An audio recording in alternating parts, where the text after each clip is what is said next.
अफगानिस्तान में तालिबान के खिलाफ जोर शोर से विरोध प्रदर्शन जारी। युवाओं ने साइकिल रैली निकालकर दिखाई अपनी ताकत।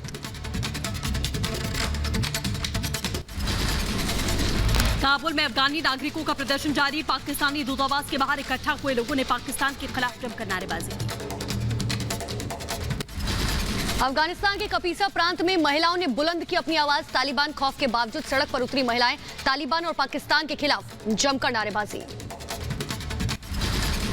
अफगानी महिलाओं ने कहा, नई सरकार में महिलाओं को जगह मिले, हमारी आवाज को दबाया नहीं जा सकता है। शांतिपूर्ण प्रदर्शन को दबाने की कोशिश की जा रही है।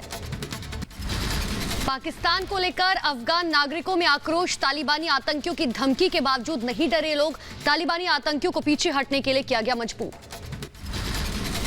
अफगानिस्तान में जन आंदोलन से बौखला चुका तालिबान। काबुल में तालिबानी आतंकियों ने प्रदर्शनकारियों को रोका। अफगानिस्तान की नई सरकार के खिलाफ लोगों में गुस्सा। अफगानिस्तान में प्रदर्शन के मीडिया कवरेज पर तालिबान ने रोक लगा दी है। तालिबानी आतंकियों ने पत्रकारों और कैमरा पर्सन को जबरन हटाया। अफगानिस्तान की काबुल में पत्रकार पर तालिबानी जुल्म की तस्वीर आई सामने। बंधक पत्रकार की पीठ पर औजार से लिखे नंबर। पिटाई के बाद पत्रकार को सड़क पर फेंका गया। अफगानिस्तान में महिलाओं पर लगातार बर्बरता जारी है। एक और तस्वीर सामने आई। काबुल में महिलाओं ने बंदूक की बट से पिटाई की। अफगानी महिलाओं पर तालिबानी जुर्म जारी। अफगानिस्तान में तालिबानी क्रूरता से दहशत है। मोबाइल चोरी के आरोप में तालिबान ने 2 लोगों को सड़क पर घसीटा है। चेहरे पर कालिक भी पुती गई। अफगानिस्तान के बामियान में तालिबान के विरोध में प्रदर्शन। अहमद शाह मसूद के समर्थन में लोग। तालिबानियों ने बंदूक के बट पर प्रदर्शनकारियों को रोका। अफगानी नागरिकों के उग्र प्रदर्शन से डरा तालिबान। उत्तर काबुल में कई जगहों पर इंटरनेट सेवाएं बंद की गई। तालिबान की नई सरकार के खिलाफ लोगों में गुस्सा है। काबुल में रेजिस्टेंस फ्रंट के समर्थन में महिलाओं का प्रदर्शन। तालिबानियों ने प्रदर्शनकारी महिलाओं को रोकने की कोशिश की। अफगानिस्तान में तालिबान की नई सरकार का विरोध तेज हो चुका है। काबुल में रोक के बावजूद सड़क पर उतरी महिलाएं। पाकिस्तान विरोधी नारे लगाए गए। तालिबान से आजादी की मांग की। ईरान में भी तालिबान के खिलाफ महिलाओं का हल्ला बोल जारी। यूएन ऑफिस के बाहर किया विरोध प्रदर्शन। ईरानी पुलिस पर पिटाई का लगाया आरोप। कहा, पुलिस ने हम सभी को पीटा। अहमद मसूद की फाड़ी तस्वीर। अमेरिका में लगातार तीसरे दिन तालिबान के खिलाफ सड़क पर उतरे अफगानी। 100 मीटर लंबे अफगानी झंडे के साथ में प्रदर्शन किया। अफगानी नागरिकों ने आजादी की मांग की। अफगानिस्तान में विरोध प्रदर्शन के लिए तालिबानियों ने रखी शर्त। प्रदर्शन से पहले लेनी होगी इजाजत। विरोध प्रदर्शन के लिए जगह और नारों की भी देनी होगी जानकारी। अफगानिस्तान में तालिबान के दबदबे के बीच में पंजशीर के शेरों ने वीडियो जारी करके बुलंद किया हौसला। कहा, तालिबान के खिलाफ में जंग अभी खत्म नहीं हुई, बल्कि अभी ये जंग की शुरुआत है। अहमद मसूद के लड़ाके पहली बार आए दुनिया के सामने। तस्वीर में साले रेगिस्तानी, हामिद सैफी, मुनीब अमीरी एक साथ दिखाई दी। तालिबान के खिलाफ जारी है मसूद की जंग। तालिबान के खिलाफ मसूद के लड़ाकों ने भरी हुंकार। कहा, पंजशीर में हमारी लड़ाई जारी है। तालिबान से अफगान को मुक्त कराएंगे। अहमद मसूद के कमांडर्स ने पंजशीर के लिए दुनिया से मांगी मदद। कहा, तालिबान के खिलाफ हमारी लड़ाई जारी है। पंजशीर के लोगों की मदद करे वैश्विक समुदाय। पंजशीर के कमांडरों ने अंतर्राष्ट्रीय समुदाय से भोजन और स्वास्थ्य मदद करने की अपील की। कहा, तालिबान ने हमारे लिए सारे दरवाजे बंद कर दिए। पंजशीर की महिलाओं और बच्चों को जीवित रहने के लिए कुछ खाने की जरूरत है। तालिबान के खिलाफ जंग में डटे हुए लोगों का पंजशीर के कमांडर्स ने बढ़ाया हौसला। कहा, हम मौत तक लड़ेंगे तालिबान से जंग। अहमद मसूद के लड़ाकों की दुनिया से अपील। कहा, तालिबान की नई सरकार को मान्यता न दे। एनआरएफ को समर्थन देने की अपील की। पंजशीर पर कब्जे की लड़ाई लगातार जारी। नॉर्दर्न अलायंस और तालिबानी आतंकियों के बीच गोलाबारी जारी। पहाड़ों पर मौजूद एनआरएफ के लड़ाकों ने तालिबान को दिया मुंहतोड़ जवाब। पंजशीर को लेकर एनआरएफ का बड़ा दावा। पंजशीर के 60% इलाके पर अभी भी नेशनल रेजिस्टेंस फोर्स का कब्जा। सड़क किनारे लहराया गया तालिबान का झंडा। पंजशीर में पिटे तालिबान ने मासूम नागरिकों को निशाना बनाना शुरू किया। रोखा जिले में 5 स्थानीय लोगों को गोली मारकर उनकी हत्या की गई। तालिबान शासन के खिलाफ लोगों ने मोर्चा खोला हुआ है। फ्रांस के पत्रकार से एनआरएफ प्रमुख अहमद मसूद ने बातचीत की। कहा, अभी भी पंजशीर में मौजूद हूं। पंजशीर नहीं हुआ तालिबान का कब्जा। पंजशीर पर लड़ाके तालिबान को दे रहे हैं कड़ी टक्कर। रिपब्लिक भारत से अहमद मसूद के ऑफिस ने कहा, अज्ञात स्थान पर अहमद मसूद पूरी तरह सुरक्षित हैं। अमरुल्ला साले और मसूद की हत्या करना चाहता है पाकिस्तान। पंजशीर के शहर अहमद शाह मसूद के मकबरे को तालिबानी आतंकियों ने आर्थिक रूप से नष्ट कर दिया है। 7 सितंबर को मकबरे के एक हिस्से को तोड़ा गया था। साल 2001 में अलकायदा के आतंकियों ने शाह मसूद की हत्या की थी। अब अहमद शाह मसूद के बेटे अहमद मसूद तालिबान को टक्कर दे रहे हैं। अफगानिस्तान में तालिबान राज आने के बाद से ही तालिबानियों की मौज। काबुल में खड़े विदेश प्लेन बना तालिबान का खिलौना। विमान के पंख पर रस्सी डालकर झूला झूलते दिखाई दिए आतंकी। अफगानिस्तान के central bank the Afghanistan bank के बंदूकधारी चीफ हाजी मोहम्मद इद्रिस की तस्वीर भी हुई वायरल। तस्वीर में मोहम्मद इद्रिस दफ्तर में AK-47 के साथ लैपटॉप चलाता हुआ नजर आया। तालिबान को 20 आतंकी समूहों का समर्थन। संयुक्त राष्ट्र में अफगान राजदूत गुलाम इसाक जई ने कहा, तालिबान को पाकिस्तान का साथ। अफगानिस्तान के हालात को बताया आपराधिक और आतंकी लड़ाई। अमेरिका के काबुल से जाने के बाद काबुल एयरपोर्ट से फिर से शुरू हुआ रेस्क्यू। 200 विदेशियों का किया गया एयरलिफ्ट। दोहा के लिए निकला रेस्क्यू प्लेन। अफगानिस्तान को पाकिस्तान ने भेजी मदद। पाकिस्तानी वायुसेना का पहला C-130 विमान हामिद करजई एयरपोर्ट पर पहुंचा। पाकिस्तानी PM इमरान खान ने अफगानिस्तान लोगों के लिए भेजी राहत सामग्री। UAE की अफगानिस्तान को बड़ी मदद। 4 टन खाद्य सामग्री और दवाई लेकर काबुल पहुंचा विमान। अफगानिस्तान के हालात को देखते हुए UAE ने की मदद। अर्थव्यवस्था को सुधारने में लगा तालिबान। कंधार गवर्नर का बड़ा बयान। कहा, उद्योग और व्यापार पर खास ध्यान दिया जा रहा है। तालिबान के कब्जे के बाद से अफगानिस्तान में काम धंधे चौपट हो गए। अफगानिस्तान के अंतरिम PM मुल्ला हसन अंकुत का बयान। कहा, देश छोड़कर भागे पूर्व अधिकारी वापस आ सकते हैं। मुल्ला अंकुत ने अधिकारियों को सुरक्षा की गारंटी भी दी। कंधार के नए मेयर ने शहर को स्वच्छ रखने की चलाई मुहिम। कंधार के नागरिकों के साथ में सड़कों पर झाड़ू लगाते दिखाई दिए। नागरिकों ने भी हिस्सा लिया। PM मोदी की अध्यक्षता में हुई ब्रिक्स देशों की वर्चुअल बैठक। PM मोदी ने कहा, विश्व की उभरती अर्थव्यवस्था के लिए आज हमें ताकतवर आवाज। अगले 15 साल हमारे लिए अहम। ब्रिक्स को और उपयोगी बनाएंगे। PM मोदी ने कहा, आतंकवाद के खिलाफ हमने एक्शन प्लान तैयार किया। क्षेत्रीय और वैश्विक मुद्दों पर भी चर्चा करेंगे। ब्रिक्स सम्मेलन में अफगानिस्तान मुद्दे की गूंज। रूसी राष्ट्रपति पुतिन ने उठाया आतंकवाद का मुद्दा। कहा, अफगान में जो हुआ वो चिंताजनक है। पड़ोसी देशों पर इसका असर जरूर पड़ेगा। रूसी राष्ट्रपति व्लादिमीर पुतिन ने बिना नाम लिए पाकिस्तान पर साधा निशाना। कहा, अफगानिस्तान में बाहरी दखल चिंताजनक है। रूसी राष्ट्रपति पुतिन ने कहा, आतंकवाद पर नियंत्रण जरूरी है। हमारे सामने सुरक्षा की नई चुनौतियां हैं। अमेरिका के जाने से अफगानिस्तान पर संकट। अफगानिस्तान में तालिबानी शासन का आगाज। तालिबान ने पुराने झंडे की जगह नए झंडे लगाने का आगाज कर दिया है। काबुल में तालिबान का घर घर तलाशी अभियान जारी। प्रदर्शन में शामिल लोगों की तलाश कर रहे हैं तालिबानी। अब तक सैकड़ों लोगों को किया गया गिरफ्तार। काबुल में फोटो और वीडियो से प्रदर्शन करने वालों की पहचान कर रहा है तालिबान। घर घर से महिलाओं की गिरफ्तारी का अभियान जारी है। हक्कानी नेताओं को ब्लैकलिस्ट करने पर अमेरिका को तालिबान की एक और धमकी। तालिबान के प्रवक्ता ज़बीहुल्लाह मुजाहिद ने अमेरिका को हक्कानी नेताओं को ब्लैकलिस्ट से हटाने को कहा। बोला, अमेरिका कर रहा है दोहा समझौता का उल्लंघन। नॉर्दर्न अलायंस का बड़ा ऐलान। तालिबान के बाद अब अपनी कैबिनेट बनाएगा NRF। कहा, नई कैबिनेट का ऐलान जल्द करेंगे। पंजशीर में मसूद अहमद के नेतृत्व में नई सरकार का होगा गठन। अफगानिस्तान में तालिबान की नई सरकार को बताया असंवैधानिक।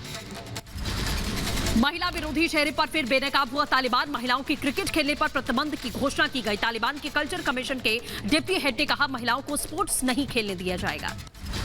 महिलाओं को खेलों से दूर करने पर तालिबान सरकार की दलील। का स्पोर्ट्स के दौरान महिलाओं के जिस्म की होती है नुमाइश। ऑस्ट्रेलिया ने नवंबर में अफगानिस्तान के खिलाफ खेले जाने वाले एकमात्र क्रिकेट टेस्ट को रद्द करने के संकेत दिए। कहा, अफगानिस्तान क्रिकेट के लिए मुश्किल समय है। ऐसे में मैच खेलना संभव नहीं होगा।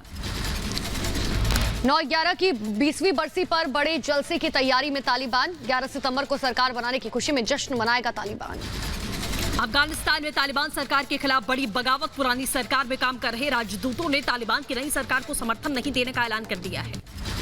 अफगानी राजदूतों ने जारी किया साझा बयान। तालिबानी सरकार को गैर संवैधानिक बताते हुए देश की सुरक्षा के लिए खतरा बताया। चीन के साथ अच्छे संबंध चाहता है तालिबान। दोहा में तालिबानी प्रवक्ता ने कहा, चीन अफगानिस्तान को उसके पड़ोसियों के साथ में जोड़ने में मदद करेगा। अफगानिस्तान में संकट के बीच पाकिस्तान की एक और नई चाल आई सामने। पाक वित्त मंत्री ने कहा, अफगानिस्तान के साथ पाकिस्तानी मुद्रा में व्यापार होगा। अफगानिस्तान में डॉलर की कमी का दिया गया हवाला। पाकिस्तान के विदेश मंत्री ने दुनिया से अपील की। कहा, वैश्विक समुदाय को ऐसे फैसले नहीं लेने चाहिए जिससे अफगानिस्तान में आर्थिक संकट पैदा हो जाए। अमेरिकी खुफिया एजेंसी CIA के प्रमुख विलियम बर्न्स से पाकिस्तानी सेना के प्रमुख बाजवा और ISI चीफ फैज हमीद की हुई मुलाकात। अफगानिस्तान के मौजूदा हालात और सुरक्षा को लेकर मंथन किया गया। तालिबान को लेकर अमेरिकी विदेश मंत्री एंटनी ब्लिंकन का बड़ा बयान। बोले, आतंकवाद को लेकर तालिबान पर पूरा भरोसा नहीं है। तालिबान ने आतंकवाद रोकने का वादा किया है। अमेरिकी विदेश मंत्री एंटनी ब्लिंकन ने कहा, तालिबान हमारी बात मानता है कि नहीं, देखने वाली बात होगी। ब्लिंकन ने कहा, हमें सतर्क रहना होगा, खतरों की निगरानी भी करनी होगी। अफगानिस्तान में अंतरिम सरकार के गठन पर बोले अमेरिकी राष्ट्रपति जो बाइडेन, तालिबान पर पाकिस्तान, रूस और ईरान का रुख एक जैसा है। पाकिस्तान का तालिबान प्रेम एक बार फिर से जागा। विदेश मंत्री महमूद कुरैशी ने कहा, अफगानिस्तान से जारी रखेंगे सभी राजनयिक संबंध। अंतर्राष्ट्रीय समुदाय से अफगानिस्तान की मदद की अपील भी की। पाकिस्तान के विदेश मंत्री शाह महमूद कुरैशी ने अफगानिस्तान को क्षेत्रीय फोरम में लाने की वकालत की। इस फोरम में पाकिस्तान के अलावा चीन, तजाकिस्तान, उज्बेकिस्तान, ईरान और तुर्कमेनिस्तान भी शामिल है। पाकिस्तान की अगुवाई में अफगानिस्तान के पड़ोसी विदेश मंत्रियों की बैठक। पाक विदेश मंत्री कुरैशी ने कहा, अफगानिस्तान की नई वास्तविकता को देखने के लिए दुनिया को छोड़ना होगा अपना पुराना नजरिया। रूस ने पाकिस्तान को दिया बड़ा झटका। पाकिस्तान की बैठक में शामिल नहीं हुआ रूस। तालिबान ने नई सरकार को लेकर कुरैशी ने 5 पड़ोसी देशों के विदेश मंत्रियों की बुलाई थी बैठक। तालिबान सरकार के शपथ ग्रहण समारोह में शामिल होंगे रूसी राजदूत। रूसी सीनेट ने दी जानकारी का रूस नई तालिबान सरकार के उद्घाटन समारोह में लेगा हिस्सा। अमेरिकी रक्षा सचिव लॉयड ऑस्टिन ने चेतावनी दी और कहा कि अफगानिस्तान में तालिबान सरकार के आने के बाद वापसी कर सकता है अलकायदा। अमेरिका की वापसी के बाद में वहां फिर से पैर पसार सकता है तालिबान। अमेरिकी रक्षा सचिव लॉयड ऑस्टिन 4 दिन के कुवैत के दौरे पर थे। लॉयड ऑस्टिन का बयान का संयुक्त राज्य अमेरिका अफगानिस्तान में अलकायदा की वापसी को रोकने के लिए करता रहेगा हर मुमकिन प्रयास। अफगानिस्तान में नई तालिबानी सरकार का चीन ने स्वागत किया। चीन के विदेश मंत्री वांग यी ने कहा कि अफगानिस्तान के पुनर्निर्माण के लिए बहुत जरूरी कदम है। 3 हफ्ते में अधिक की अराजकता का अंत हुआ। अफगानिस्तान के टोलो न्यूज पर अमेरिकी विदेश मंत्री एंटनी ब्लिंकन का अशरफ गनी पर खुलासा। ब्लिंकन ने कहा, गनी के देश छोड़ने पर नहीं की मदद। गनी ने कहा, आखिरी सांस तक तालिबान के खिलाफ जारी रहेगी जंग। तालिबान की नई सरकार को मान्यता नहीं देगा जर्मनी। विदेश सचिव ने कहा, तालिबान की नई सरकार ने हमें किसी तरह की उम्मीद नहीं है। तालिबान को मान्यता देने में जल्दबाजी नहीं करेगा अमेरिका। व्हाइट हाउस ने कहा, तालिबान आगे क्या कदम उठाता है इस पर अमेरिका समेत पूरी दुनिया की नजर होगी। अमेरिका अफगानिस्तान में बचे हुए नागरिकों को निकालने के लिए तालिबान से कर रहा है बातचीत। व्हाइट हाउस ने इस बात की जानकारी दी। अमेरिकी सांसद ने पाकिस्तान पर बैन की मांग की है। पंजशीर जंग में पाकिस्तान की भूमिका पर भड़के सांसद। कहा, पाक को दी जा रही है तमाम आर्थिक मदद को रोक दिया जाए। रिपब्लिक भारत की खबर पर अमेरिका ने लगाई मोहर। पाकिस्तान ने पंजशीर हमले में तालिबान की मदद की। तालिबान पाकिस्तान की यारी पर जताई नाराजगी। उज्बेकिस्तान सरकार ने तालिबान सरकार का किया स्वागत। कहा, अफगान में कार्यवाहक सरकार को सहयोग करने के लिए हम तैयार हैं। अफगानिस्तान में सरकार गठन के एक दिन बाद चीन ने दिखाया असली रंग। खूंखार तालिबान सरकार को चीन ने मान्यता दी। अफगानिस्तान में अमन की दुहाई दी है। तालिबान की अंतरिम सरकार पर मोहर के साथ ही चीन की एक और चाल। 2 अरब 28 करोड़ रुपए से ज्यादा का आर्थिक पैकेज दिया। तालिबान सरकार को 30 लाख कोरोना वैक्सीन भी देगा चीन। दवाओं की खेप भेजेगा। पोर्ट सुविधाएं मजबूत करने और ट्रेन सेवा बहाल करने में आर्थिक मदद का ऐलान किया। तालिबान सरकार के साथ बातचीत जारी रखेगा चीन। विदेश मंत्रालय के प्रवक्ता का बयान, नई सरकार और नेता के साथ संवाद बना रहेगा। तजाकिस्तान के राष्ट्रपति एमोली रहमान ने ह्यूमन राइट्स संगठन पर उठाए सवाल। कहा, अफगान के लोगों के अधिकारों का समर्थन करने के लिए पहल क्यों नहीं की गई। ताजिकिस्तान के राष्ट्रपति इमोली रहमान का बयान, अफगानिस्तान के हालात पर सभी अंतर्राष्ट्रीय मानवाधिकार संस्थान आखिर चुप क्यों हैं। जम्मू कश्मीर पर गृह मंत्री अमित शाह की समीक्षा बैठक को राज्यपाल मनोज सिन्हा, जम्मू कश्मीर डीजीपी समेत खुफिया और सुरक्षा बलों के प्रमुख मौजूद। जम्मू कश्मीर के सुरक्षा हालात पर चर्चा। अफगानिस्तान के हालात पर रक्षा मंत्री राजनाथ सिंह का बड़ा बयान। का, अफगानिस्तान के चलते भौगोलिक राजनीति तेजी से बदल रही है। सुरक्षा और आत्मविश्वास समय की जरूरत है। अंतर्राष्ट्रीय मंच पर बिना नाम लिए भारत का तालिबान सरकार पर हम पहला बयान। संयुक्त राष्ट्र में शांति की संस्कृति पर आयोजित बैठक में भारत ने कहा, वैश्विक महामारी में भी असहिष्णुता, हिंसा और आतंकवाद में देखी जा रही है बढ़ोतरी। अफगानिस्तान पर तालिबानी कब्जे के बाद से भारत में घुसपैठ की कोशिशें तेज हुई। डीजी बीएसएफ ने बॉर्डर के इलाके का दौरा किया। अधिकारियों से सुरक्षा व्यवस्था का जायजा लिया। जवानों का हौसला बढ़ाया। जम्मू कश्मीर के अवंतीपोरा से पकड़ा गया हिजबुल मुजाहिदीन का आतंकी। सुरक्षा बलों और पुलिस ने जॉइंट ऑपरेशन को अंजाम दिया। पकड़े गए आतंकी के पास से हथियार, गोला बारूद भी बरामद किए गए। दिल्ली हाईकोर्ट ने आरोपी अफगान नागरिक को अपने देश लौटने की इजाजत देने से किया इनकार। कहा, मौजूदा हालात में वापसी की संभावना बेहद कम है। पाकिस्तान को भारत के होमगार्ड राजस्थान के बाड़मेर में इमरजेंसी लैंडिंग फील्ड का उद्घाटन किया गया। रक्षा मंत्री राजनाथ सिंह, सड़क परिवहन मंत्री नितिन गडकरी, सीडीएस जनरल बिपिन रावत मौजूद थे। राजस्थान के बाड़मेर में पाकिस्तान सीमा के पास नेशनल हाईवे पर सुखोई, जैगुआर जैसे लड़ाकू विमानों ने लैंडिंग की। 33 करोड़ की लागत से बनी इमरजेंसी स्ट्रिप। बाड़मेर में इमरजेंसी लैंडिंग फील्ड पर सुखोई लड़ाकू विमान ने फ्लाई पास किया। जैगुआर और एयरफोर्स के अन्य विमानों ने भी अपना दमखम दिखाया। दिल्ली से हरक्यूलियस विमान में सवार होकर बाड़मेर पहुंचे रक्षा मंत्री राजनाथ सिंह, केंद्रीय मंत्री नितिन गडकरी। रक्षा और ट्रांसपोर्ट मंत्रालय के सहयोग से देश में इस तरह के करीब 12 हाईवे तैयार किए जा रहे हैं। पाकिस्तान सीमा से सिर्फ 40 किलोमीटर दूर नेशनल हाईवे 925A पर 3 किलोमीटर में बनी है इमरजेंसी पट्टी। हाईवे के करीब एनएचएआई ने 3 हेलीपैड तैयार किए। बाड़मेर का इमरजेंसी लैंडिंग फील्ड सामरिक रूप से भारत के लिए बेहद अहम माना जा रहा है। भविष्य में किसी भी तरह की चुनौती से निपटने के लिए इस्तेमाल किया जा सकता है। रक्षा मंत्री राजनाथ सिंह ने कहा, जंग और आपदा के वक्त में लैंडिंग स्ट्रिप मददगार साबित होगी। भारत किसी भी चुनौती से निपटने के लिए तैयार है। अब सड़क पर भी लड़ाकू विमान उतरेंगे। इंटरनेशनल बॉर्डर से कुछ ही कदम दूर इस प्रकार की इमरजेंसी लैंडिंग फील्ड का तैयार होना यह सिद्ध कर दिया है कि भारत अपनी एकता, संप्रभुता और अखंडता की रक्षा के लिए सदैव तैयार है। तो वह रक्षा मंत्री राजनाथ सिंह ने कहा, हमारी वायुसेना हमेशा ही अपेक्षाओं पर खरी उतरी है, चाहे वो युद्ध की स्थिति हो या आपदा की। युद्ध चाहे दुश्मन से हो या फिर आपदाओं से, हमारी यह एयरफोर्स सदैव लोगों की अपेक्षाओं की कसौटी पर यह सदैव खरी उतरी है। यह बराबर पहले भी मैंने देखा है जब मैं रक्षा मंत्री नहीं था, और रक्षा मंत्री रहते हुए भी प्रत्यक्ष अपनी आंखों से इसे मैं देख रहा हूं। केंद्रीय परिवहन मंत्री नितिन गडकरी ने कहा, इमरजेंसी लैंडिंग फील्ड का उद्घाटन उत्साह पैदा करता है। सशक्त भारत की दिशा में आगे बढ़ रहे हैं। आज का दिन ये बहुत ही ऐतिहासिक दिन है। तो मुझे खुशी हुई कि इस साल हमने 3 वर्ल्ड रिकॉर्ड किए हैं। ये वर्ल्ड रिकॉर्ड तो नहीं है, पर ये एक ऐतिहासिक क्षण है। वाराणसी के ज्ञानवापी मस्जिद पर कोर्ट का बड़ा फैसला। मस्जिद परिसर में हाईकोर्ट की एएसआई के सर्वेक्षण पर रोक लगा दी गई। वाराणसी सिविल कोर्ट के 8 अप्रैल को मस्जिद का एएसआई से सर्वे कराने का फैसला दिया गया था। राज्यसभा में खाली हुई 6 सीटों पर 4 अक्टूबर को चुनाव होगा। तमिलनाडु की 2, मध्य प्रदेश, महाराष्ट्र, बंगाल और असम की 1-1 सीट पर चुनाव होगा। बिहार विधान परिषद की एक खाली सीट पर भी 4 अक्टूबर को होगा चुनाव। नॉमिनेशन की आखिरी तारीख रहेगी 22 सितंबर। इससे पहले उम्मीदवारों को नामांकन करना जरूरी होगा। नीट पीजी की परीक्षा नहीं टलेगी। सुप्रीम कोर्ट से तारीख बढ़ाने की मांग ठुकराई। 11 सितंबर को होगी नीट पीजी की परीक्षा। एयरपोर्ट एक्सप्रेस लाइन मुद्दे पर सुप्रीम कोर्ट का बड़ा फैसला। सुप्रीम कोर्ट ने डीएमपीएल की अपील को किया स्वीकार। Delhi metro rail corporation Reliance infrastructure को 4600 करोड़ रुपए का भुगतान करेगी। ड्रग्स केस में साउथ के एक्टर रवि तेजा से ईडी की पूछताछ। करीब 6 घंटे तक सवाल जवाब किए गए। 2017 के ड्रग मामले से जुड़े मनी लॉन्ड्रिंग जांच में मामले में तलब किया गया। एक्टर रवि तेजा से 6 घंटे तक ईडी की पड़ताल चली है। एंटीलिया केस के आरोपी सचिन वाजे की अपील पर कोर्ट में सुनवाई। कोर्ट ने वाजे को वॉकहार्ट अस्पताल में शिफ्ट करने का आदेश दिया। अस्पताल में वाजे की पत्नी भी मौजूद रहेंगी। दिल्ली हाईकोर्ट में मनी लॉन्ड्रिंग मामले पर महबूबा मुफ्ती की याचिका। महबूबा की याचिका पर अंतिम सुनवाई के लिए तारीख तय की गई थी और 14 सितंबर को होगी सुनवाई। कल यूपी में बूथ विजय अभियान का शुभारंभ करेंगे जेपी नड्डा। प्रदेश पदाधिकारियों की बैठक में लिया गया फैसला। प्रधानमंत्री नरेंद्र मोदी के जन्मदिन पर 17 सितंबर को लेकर 7 अक्टूबर तक सेवा समर्पण अभियान चलाएगी बीजेपी। अभियान के तहत में प्रदेश भर में स्वास्थ्य शिविर, रक्तदान शिविर, स्वच्छता अभियान और टीकाकरण के साथ पर्यावरण संरक्षण जैसे सेवा कार्य करेगी पार्टी कार्यकर्ता। पश्चिम बंगाल के भवानीपुर विधानसभा से उपचुनाव के लिए आज नामांकन दाखिल करेंगे सीएम ममता बनर्जी। नंदीग्राम में शुभेंदु अधिकारी के खिलाफ ममता को मिली थी बड़ी हार। 30 सितंबर को होंगे चुनाव।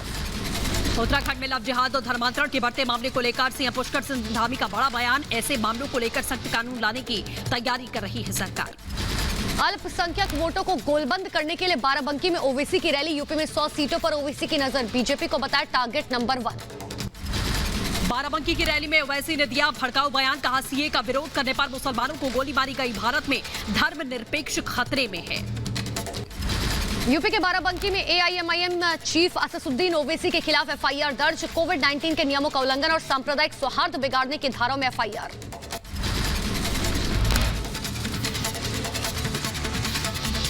कोविड-19 प्रोटोकॉल का उल्लंघन किया गया तथा सांप्रदायिक सौहार्द बिगाड़ने का प्रयास किया गया है। इसी क्रम में थाना कोतवाली क्षेत्र अंतर्गत मुकदमा दर्ज किया गया है। ओवैसी के बयान पर आरएसएस नेता इंद्रेश कुमार ने पलटवार किया। ओवैसी को बताया संविधान विरोधी नेता। कहा, ओवैसी मुसलमानों के नाम पर राजनीति करते हैं। जनता इस बात का जवाब देगी। ओवैसी का ये सारा स्टेटमेंट अमानवीय है, असंवैधानिक है, अलोकतांत्रिक है और इतना ही नहीं है, देश को बांटने और तोड़ने वाला है। 2 दिन के यूपी दौरे पर लखनऊ पहुंची कांग्रेस महासचिव प्रियंका गांधी चुनाव समिति की बैठक में होंगे शामिल। पार्टी की रणनीति और प्रत्याशियों के नाम पर हो सकती है चर्चा। बीजेपी प्रदेश अध्यक्ष स्वतंत्र देव सिंह ने प्रियंका गांधी के लखनऊ दौरे को बताया ड्रामा। कहा प्रियंका फिर से पिकनिक मनाने के लिए लखनऊ जा रही हैं। किसान आंदोलन पर बीजेपी के डिप्टी सीएम केशव प्रसाद मौर्य का बयान। कहा किसानों के हितों वाली है मोदी सरकार, किसानों से वार्ता के लिए सरकार हमेशा तैयार।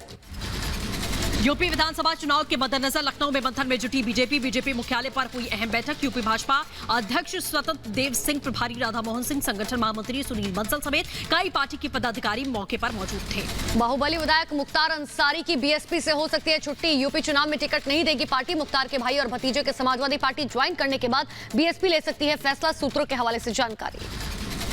माता वैष्णो देवी के दर्शन के लिए जम्मू पहुंचे कांग्रेस नेता राहुल गांधी। राजनीतिक बयान देने से इनकार किया। कहा मैं यहां माता के दर्शन करने आया हूं, किसी भी राजनीतिक बयान देने से इनकार करता हूं। राहुल गांधी के मां वैष्णो देवी यात्रा पर बीजेपी के तंज पर कांग्रेस का पलटवार। रणदीप सुरजेवाला ने कहा अगर राहुल करना चाहते हैं माता के दर्शन तो बीजेपी के पेट में क्यों दर्द हो रहा है? माता के दर्शन के लिए भी क्या पीएम से परमिशन लेनी होगी? लखनऊ में आम आदमी पार्टी के सांसद संजय सिंह का यूपी सरकार पर हमला। कहा बीजेपी में 500 ब्राह्मणों की हत्या हुई है, सरकार में बढ़ता जा रहा है अन्याय और अत्याचार। 18 सितंबर को मुख्यमंत्री योगी आदित्यनाथ जाएंगे अयोध्या। बीजेपी ओबीसी मोर्चा की बैठक में शामिल होंगे। 18 सितंबर को अयोध्या में तय होगी रणनीति। पिछड़ा वर्ग के करीब 10 करोड़ लोग जुड़ रहे हैं। मुख्यमंत्री योगी आदित्यनाथ के ट्वीट पर एसपी अध्यक्ष अखिलेश यादव ने जवाब दिया। कहा बीजेपी ने लोगों का जीना दूभर कर दिया है, बीजेपी के प्रवचन तक लोगों को अच्छे नहीं लगते। 3 दिन के दौरे पर आज झारखंड के धनबाद पहुंच रहे हैं संघ प्रमुख मोहन भागवत। झारखंड प्रांत की कार्यकारिणी की बैठक में कार्यकर्ताओं को संबोधित करने समेत अन्य कई कार्यक्रम में होंगे शामिल। किसानों के मुद्दे पर पंजाब सरकार ने बुलाई सर्वदलीय बैठक। बीजेपी ने किया बैठक से किनारा। छत्तीसगढ़ के सुकमा में 8 लाख के इनामी नक्सली ने किया सरेंडर। केरलापाल एरिया कमेटी का सचिव था सोडी मुआ। मुख्तार अंसारी की फर्जी एम्बुलेंस मामले में कोर्ट में पेशी। मुख्तार अंसारी ने अपने ऊपर लगे सारे आरोपों को बताया गलत, साथ ही खुद को आरोप मुक्त करने की भी अपील की। बॉलीवुड फाइनेंसर यूसुफ लकड़ावाला की मौत, पुलिस ने एक्सीडेंटल डेथ रिपोर्ट दर्ज की। नहीं चला मौत के कारणों का पता। कुछ दिन पहले जमीन कब्जाने के आरोप में ईडी ने किया था लकड़ावाला को गिरफ्तार। दिल्ली में नेशनल कॉन्फ्रेंस के नेता त्रिलोचन सिंह वजीर का शव एक घर में मिला। पुलिस ने हत्या का मुकदमा दर्ज की जांच शुरू कर दी है। 3 सितंबर से गायब चल रहे थे त्रिलोचन सिंह। नेशनल कॉन्फ्रेंस के नेता उमर अब्दुल्ला ने त्रिलोचन सिंह वजीर की मौत पर दुख जताया। कहा पिछले महीने ही उनसे जम्मू में मिला था, ईश्वर उनकी आत्मा को शांति दे। दिल्ली में नेशनल कॉन्फ्रेंस के नेता त्रिलोचन सिंह वजीर का मर्डर केस क्राइम ब्रांच को ट्रांसफर किया गया। मामले की जांच के लिए मोती नगर इलाके में पहुंची क्राइम ब्रांच की टीम। एलजेपी सांसद चिराग पासवान ने गृह राज्य मंत्री नित्यानंद राय से की मुलाकात। दिवंगत एलजेपी नेता रामविलास पासवान की पहली पुण्यतिथि पर किया आमंत्रित। करनाल में जारी किसान आंदोलन पर कांग्रेस नेता रणदीप सुरजेवाला का बड़ा बयान। कहा 3 दिन से न्याय के लिए सड़कों पर बैठे अन्नदाता किसानों का सर फोड़ने की धमकी देने वाले एसडीएम को सस्पेंड किया। महाराष्ट्र के मुख्यमंत्री उद्धव ठाकरे ने एनसीपी प्रमुख शरद पवार से की मुलाकात। सीएम आवास पर हुई बैठक, कई अहम मुद्दों पर बातचीत। उत्तराखंड में अगले साल होने वाले विधानसभा चुनाव की तैयारियों में जुटी कांग्रेस पार्टी। बड़ी संख्या में लोग कांग्रेस पार्टी में शामिल हुए। लगातार संगठन में विस्तार करने में जुटी है कांग्रेस।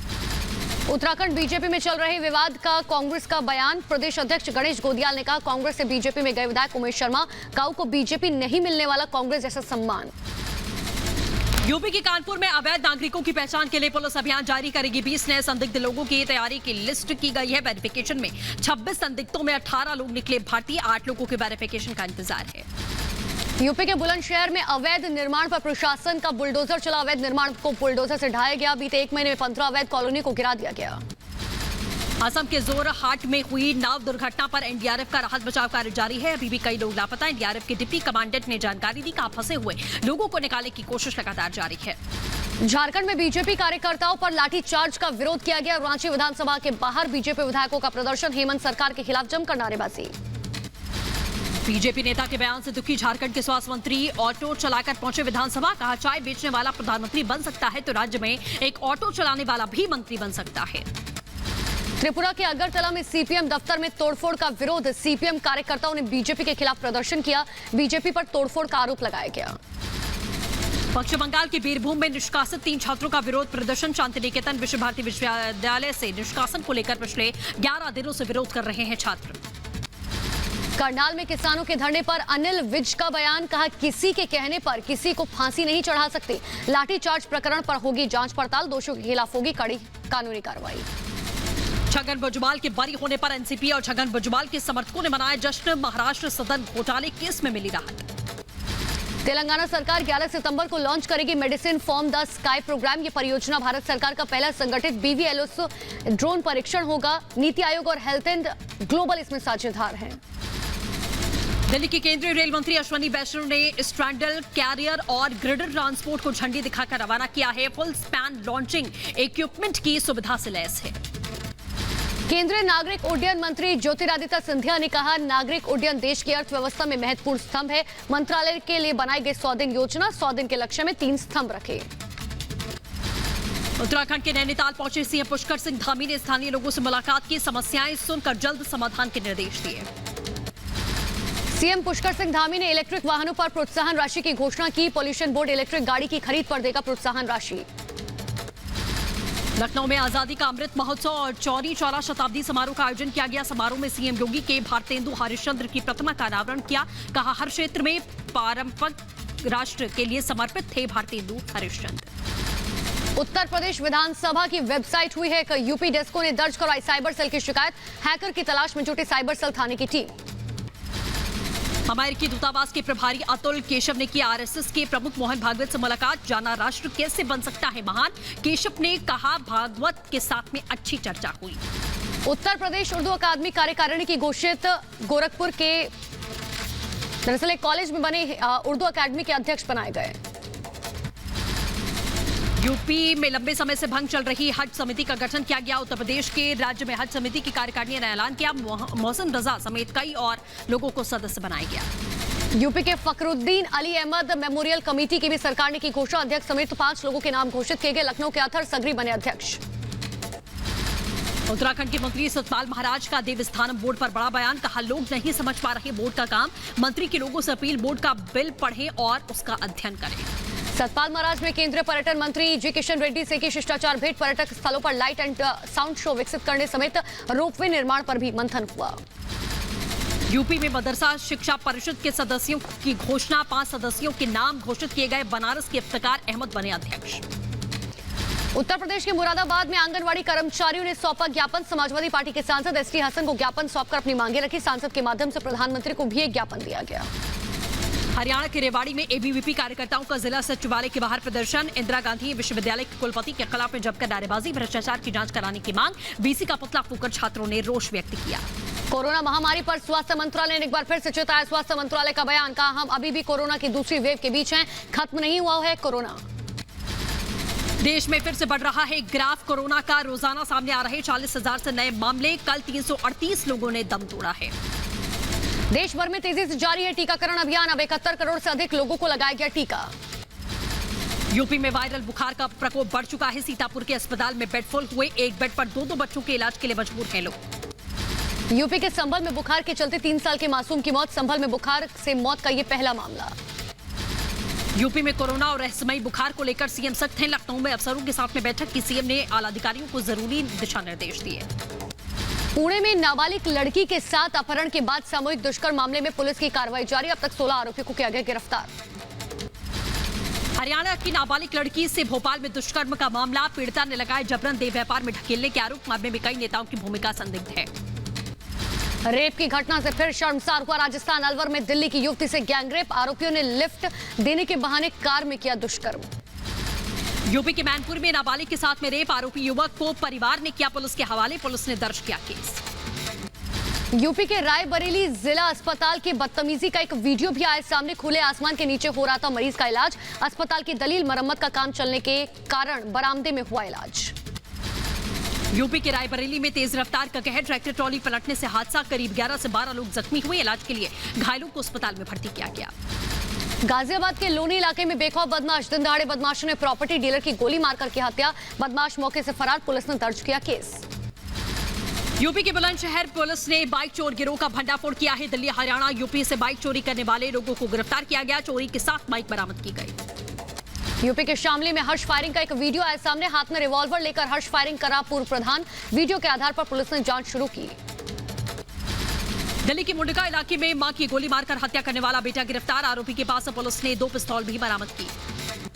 ग्रेटर नोएडा में पीजी संचालकों ने मजदूरी मांगने पर मजदूर को बेरहमी से पीटा। सोशल मीडिया पर पिटाई का वीडियो वायरल। पुलिस मामले की जांच कर रही है। यूपी के प्रयागराज में रंगदारी नहीं देने पर बदमाशों ने दुकानदार के साथ में मारपीट की। सीसीटीवी में कैद हुई वारदात। रायबरेली में तेज रफ्तार ट्रैक्टर ट्रॉली पलटी। कई श्रद्धालु गंभीर रूप से घायल। घायलों को अस्पताल में कराया गया भर्ती। यूपी के संभल में पुलिस और बदमाश की मुठभेड़। 50,000 की नामी बदमाश को पुलिस ने गिरफ्तार किया। बदमाशों के पास से एक तमंचा, कारतूस, बाइक भी जब्त की गई। मथुरा में पुलिस ने चोरी की घटना को अंजाम देने वाले 4 शातिर चोरों को गिरफ्तार किया। पुलिस ने जेवरात और नकदी भी बरामद की। यूपी के कानपुर में एम्बुलेंस ड्राइवर करता रहा पार्टी। एम्बुलेंस में मरीज की मौत हुई। ड्राइवर का वीडियो सोशल मीडिया पर वायरल हुआ। उत्तरकाशी में 59 साल बाद पर्यटकों के लिए खोली गई गरतांग गली। कुछ पर्यटकों ने लकड़ी की रेलिंग पर अपने नाम कुरेद कर किया गली को बदरंग। मुंबई में सख्ती के साथ में गणेश उत्सव की तैयारियां अंतिम चरण पर है। बप्पा के स्वागत के लिए लोगों ने जमकर खरीदारी की। मुंबई की मेयर किशोरी पेडनेकर ने गिरगांव चौपाटी में गणेश विसर्जन स्थल का निरीक्षण किया। गणेश उत्सव के दौरान कोविड नियमों के पालन की अपील भी की। मुंबई में गणेश चतुर्थी से पहले लगी धारा 144 कोरोना की तीसरी लहर और गणेश चतुर्थी की भीड़ को रोकने के लिए फैसला किया गया। बेंगलुरु में गणेश उत्सव पर पाबंदी को लेकर सड़क पर उतरे हिंदू संगठन। प्रशासन के खिलाफ किया प्रदर्शन। लोगों ने की नियमों में ढील देने की मांग। आज ओटीटी प्लेटफॉर्म पर रिलीज हो रही है कंगना रनौत की अपकमिंग मूवी थलाई भी। अपनी ही फिल्म को देखकर प्रभावित हुई कंगना। कहा, यह मेरे करियर की बेस्ट फिल्म है। टीम इंडिया के एक और सपोर्ट स्टाफ को हुआ कोरोना। टीम इंडिया की रोकी गई ट्रेनिंग। सूत्रों के हवाले से जानकारी। मैसेडोनिया के कोविड अस्पताल में लगी भीषण आग। आग की चपेट में आकर 10 मरीजों की मौत। कई लोगों के घायल होने की खबर। स्पेन में LGBTQ समूह पर बढ़ते अपराध के खिलाफ सड़कों पर उतरे लोग। स्पेन की राजधानी मैड्रिड में किया गया प्रदर्शन। कुछ दिन पहले ही इस समूह के एक युवक पर हुआ था हमला।